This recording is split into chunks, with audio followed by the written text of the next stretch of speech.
The thing about challenges and hardships is that they don't spare anyone, anyone. We all get our fair share along the way, but how we deal with them and how we emerge out of it decides our fate. All right. So here is a compilation of top creatives from the industry sharing their biggest challenge in starting a food photography business and how they overcame it.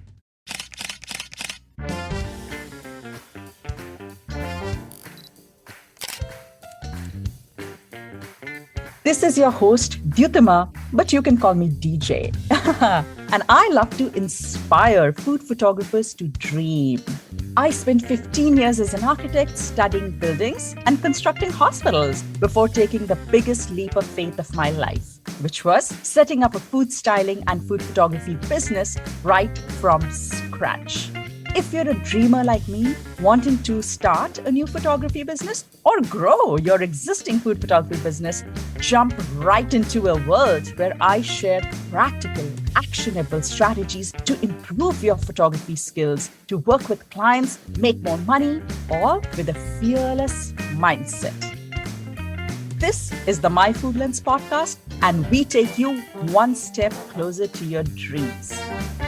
So let's go.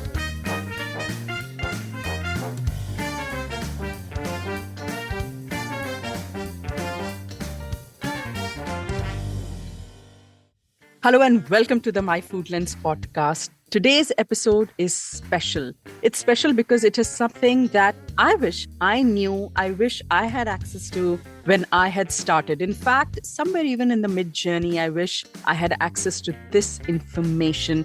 In fact, let me tell you why it's special, is even as I recorded this episode, I felt like there was so much that I could learn from others. And there was so much valuable information, so much knowledge, so much empowerment that was being shared by my guests. Even at this stage of my journey, there was so much I learned through this conversation. And you'll know exactly why I'm saying that this is a special episode. You see, I always say that running a food photography business is not for the faint-hearted. And if you have been in business, I don't even need to say this to you. You already know it. Because we all know that, running a business, like leave aside even food photography, just running a business is actually a test of skill, challenge, resilience, patience, strength, endurance, mindset, right? I mean, many food photographers, they actually quit within the first year, or I would say within 2 years of starting their business, and for various different reasons. Every food photographer probably encounters a different challenge. And when they can't find a solution or when they hit rock bottom, they give up on their business and they give up on their dreams. Now, running a business is tough, and we all know that. But it gets way easier if we sort of kind of know what to expect. If you kind of know, like let's say have you ever done go-karting? Have you ever done the fast-moving little cars and you have all these turns and twists and turns in the pathways? The first time you go on that loop, you are slow, all right? And then you might bump and you might not expect a turn. It might get a bit crazy. But let's say you've seen the map and let's say that you know where to expect the twists and turns. Tell me that it wouldn't be easier for you if you saw the map before you started. So that's exactly what I'm saying here. Running a business is tough, but it can get way easier if we sort of kind of know what to expect. I mean, I always say that I dived into food photography and I started a business without any experience and without any knowledge. Like literally, I just took that leap from a tall cliff, blindfolded, thinking like, what a joy ride. And boy, it has been a ride, quite a ride. All right. And I've seen failures, I've seen hiccups, I've had curveballs, I've encountered more than 100 reasons to quit. And yet I am here. All right. So I also say that there are always more reasons to quit than the reasons to stay, because it requires a whole different gamut of skills for us to be able to stay and sustain. And the good news is, as hard as it is to run a business, it is easy too. And how can something that is tough be easy? Well, it's easy in the sense that all you have to do is one thing, and that is not give up. I know. And so, in today's episode, I have a brilliant lineup of successful entrepreneurs who have led thriving creative careers and established a business in spite of the challenges that came their way. They have all had challenges and failures, and they've all thrived in spite of those challenges. I mean, the thing about challenges and hardships is that they don't spare anyone, anyone. We all get our fair share along the way, but how we deal with them and how we emerge out of it decides our fate. All right. So here is a compilation of top creatives from the industry sharing their biggest challenge in starting a food photography business and how they overcame it. Now, I wanted to create this episode, and the reason I said it's special and the reason I said that I wish I had access to something like this is because of three reasons. Number one is that this episode can better prepare you for what to expect on this journey. And let's say you are going through a similar challenge, then you have a live example of someone who has dealt with it.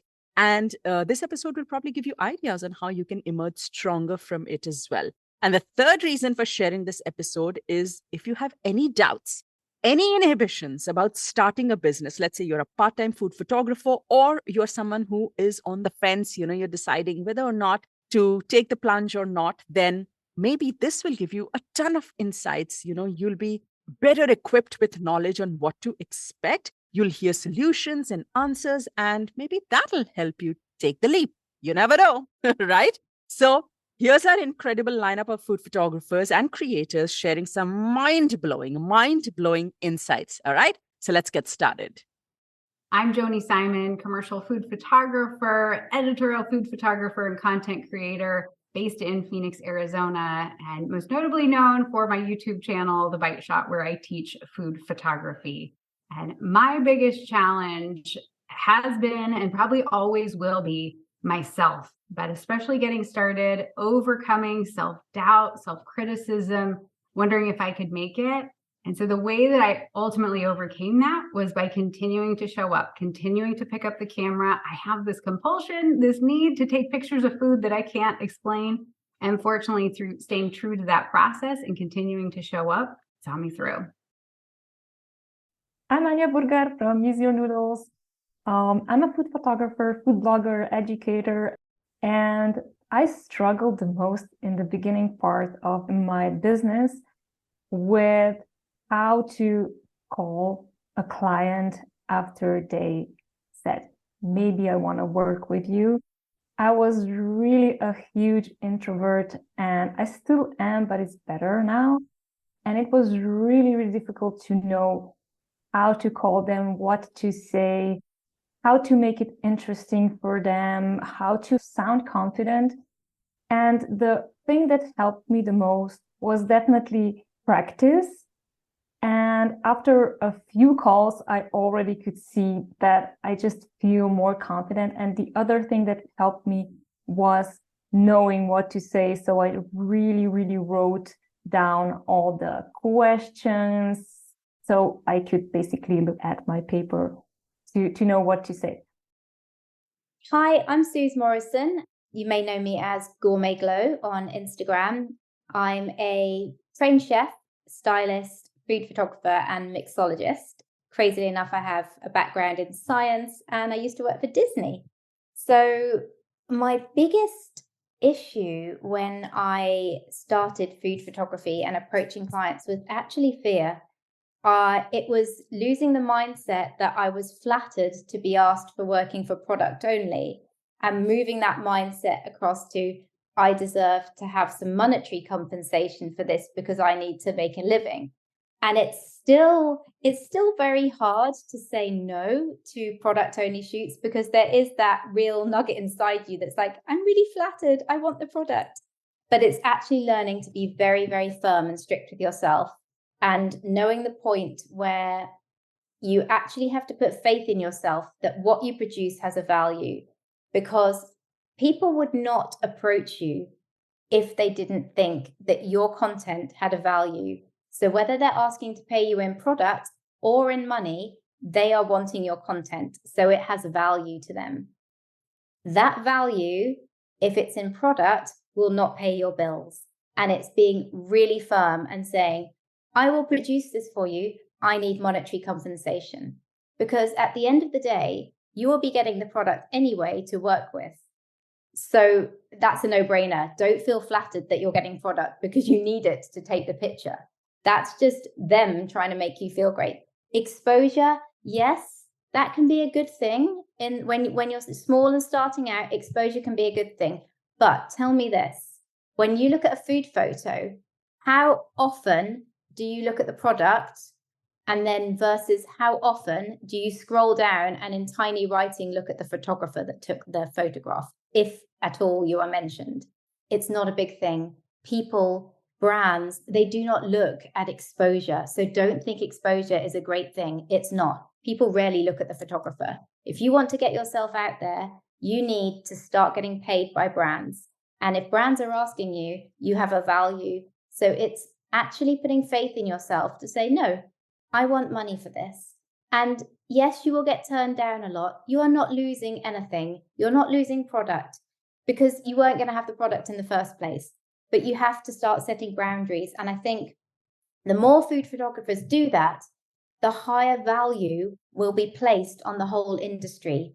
Every time you accept working for products, you're devaluing everyone out there who isn't, because brands will expect more and more people to work for product only. So I think it's looking at yourself as part of an ecosystem. We are all part of an ecosystem of other photographers. Whatever value you place on your work, you're also placing on everyone else's work. So if you don't want to be paid, brands won't expect to pay anyone else. So I think it's being kind to your fellow ecosystem in saying that I would like this price for my work. So brands will then apply that price to other people. And I think the biggest hurdle is not looking at it from a personal point of view. I never look at a shoot as Suze. I look at it as Suze works for Gourmet Glow. Yes, I'm the same person, but if I'm working for Gourmet Glow, I'm not afraid to ask for the money. Suze would never ask for money. Gourmet Glow is quite happy because Gourmet Glow is the business. And I think that's my biggest piece of advice. Step behind your business, whether your business is your name or not. Whether it's Suze Morrison Photography, don't approach it as Suze Morrison, approach it as Suze Morrison Photography. Then you are working for someone and you are trying to make that business a success. So I think that's the biggest thing, is depersonalize.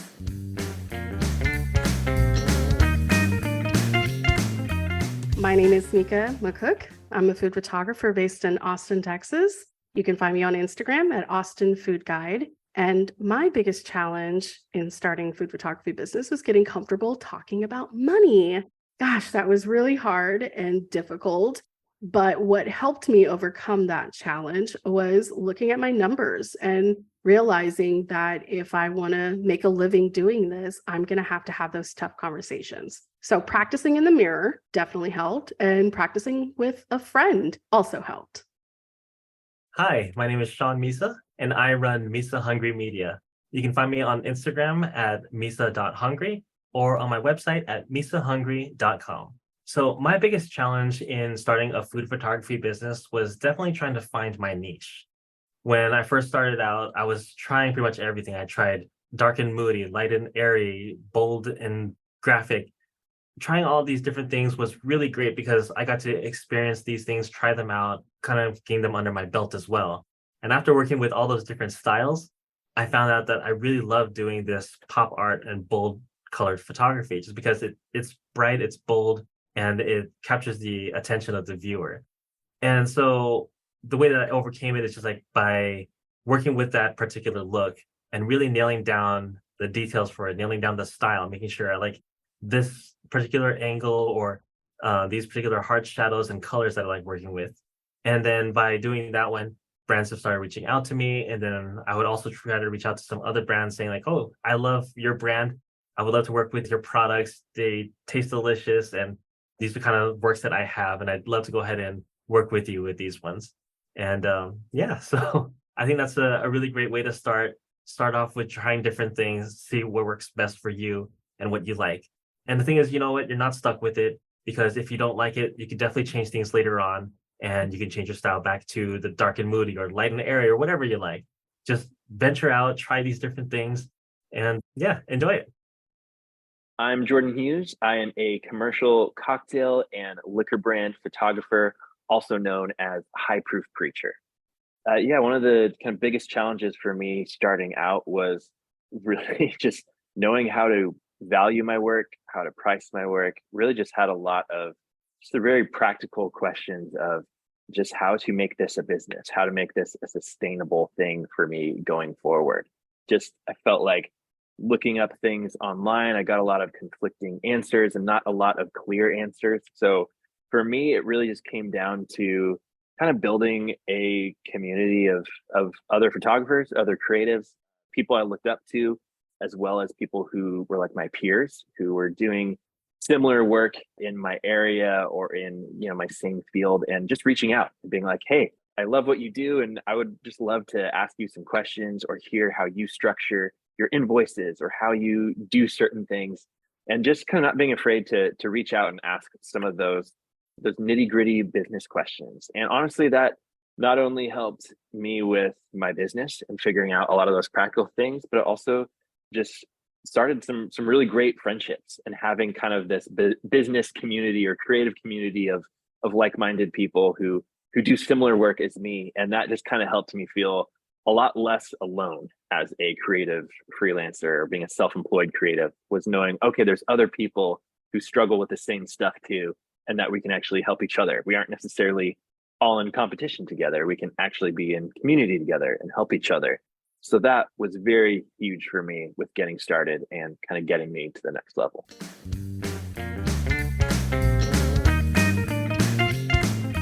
Hi, I'm Tessa Huff, and I'm a food blogger and photographer from Vancouver, Canada. You can find me at Style Suite Daily.